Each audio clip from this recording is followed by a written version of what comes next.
I don't care that you slept like a log. Unless you can use that log to replace yourself in combat like some sort of ninja, I do not care, and my frame rate is working. Fat Chocobo can store items in its belly? Isn't that hilarious? And slightly disturbing?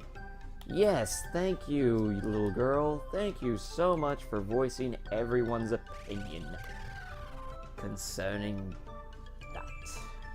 Alright, let's check our mail. Ooh, to Papa. The children of Recently, the children have started to play further and further away from While I praise their adventurous spirits, I worry it will lead them to trouble. That's a sign that we got ourselves a side quest, Sid. How I met Mrs. Sid. The first time I met Mrs. Sid, she was a passenger on my airship. It was love at first flight. Get it? He wrote the sigh? What? Anyways, oh, that was a comment. Here in the Steam version, to unlock certain side quests, you need bestiary completion. Whereas in the DS version, you needed to exchange Mogmail with people, which was kind of annoying because you had to actually, exchange friend codes with them, and if you were like me and lived in an area where you were the only one who had a DS because you were the nerd, you really didn't have anyone to exchange friend codes with. Bored. I'm so bored. Being a princess is not all that it's cracked up to be. I wish I could go on great adventures like you. Take me with you someday, alright? From Sarah. Let's see. Nope. Okay. Anyways, we unlocked a side quest. We gotta go back to now. Nothing happens. Anyways, first we'll finish looting up this place, and I'll continue my Q&A. So let's see, other questions I've had is, people keep asking me if I'm gonna do a Five Nights at Freddy's playthrough.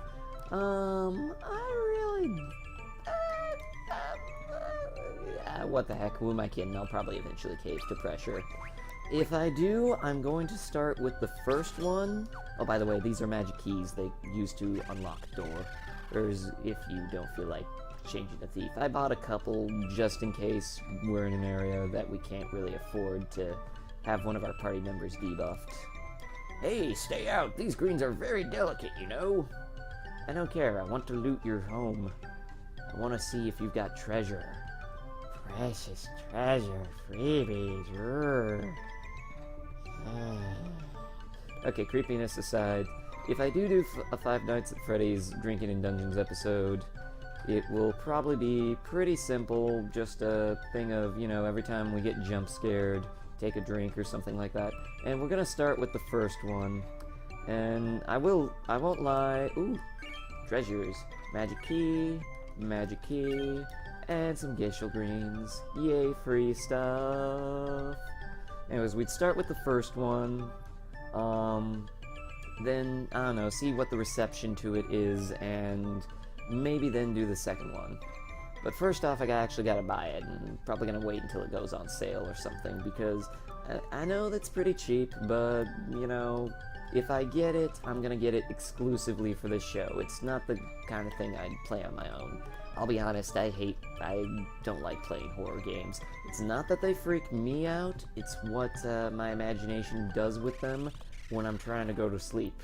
Which leaves me to wonder, why in the world do I watch Markiplier right before I go to bed? Isn't that weird? Isn't that weird? That's a little weird, don't you think? Anyways, let's go back to the city of and do some side questing, folks.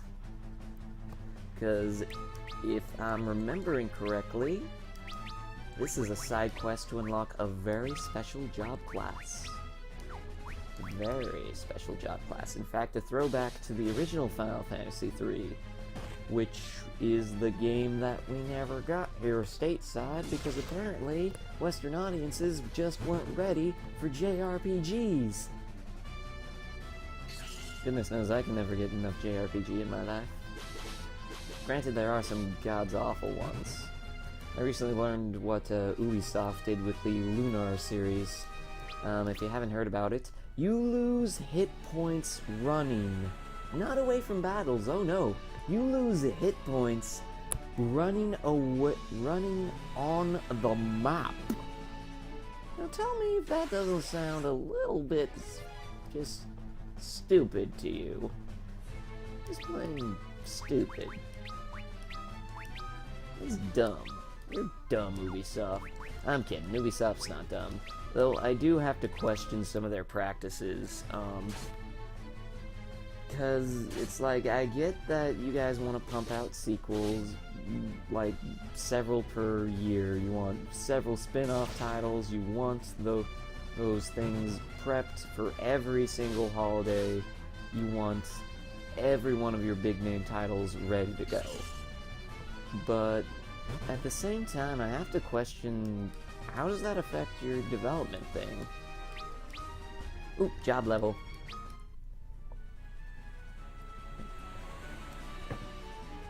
I do not know. I do not know. Maybe I'd know if I'd start playing Assassin's Creed. That's another thing I've been wanting to know. If I should start playing Assassin's Creed, because I hear it's got really good role-playing. But if I do start playing it, I want to start from the beginning, you know? Oh, actually figure out what's going on and such. I hear the first one has really interesting mechanics regarding moving along on rooftops, but you know what, I'm a pretty forgiving guy. If a game is fun, if the story is genuinely tight, I will deal with a lot of stuff. I mean, you're talking to the guy who is a huge fan of .hack, and for as many solo missions as that game spins you on, I can put up with a lot when it comes to games. But then again, I also am not afraid to call games out on their BS. Like the friggin' random encounter rate in this one, what the heck, I sailed like, what, 5 feet? That's one of the things I wanted to talk about, is last recording, the random encounter rate was driving me insane in the membrane. Good lords, I don't know how I survived getting through that dungeon. Good gods, my friends. Good gods, ladies and gentlemen. That was crazy. Anyways, looks like we're all out of time for today's episode, so I'm just gonna go ahead and pop that subscribe button right below me. Go ahead and click that if you haven't already. I hope that you... Ooh! Last minute drinks before you go.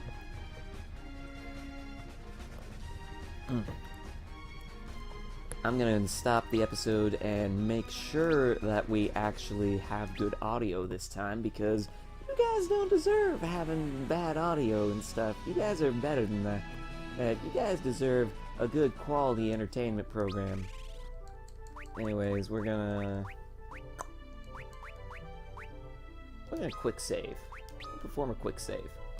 Anyways, guys, quick save complete. Caution, your quick save data will be lost if you choose new game or load game at the beginning of your next session. So, without further ado, hope you guys had a great time. See you next time. Bye-bye!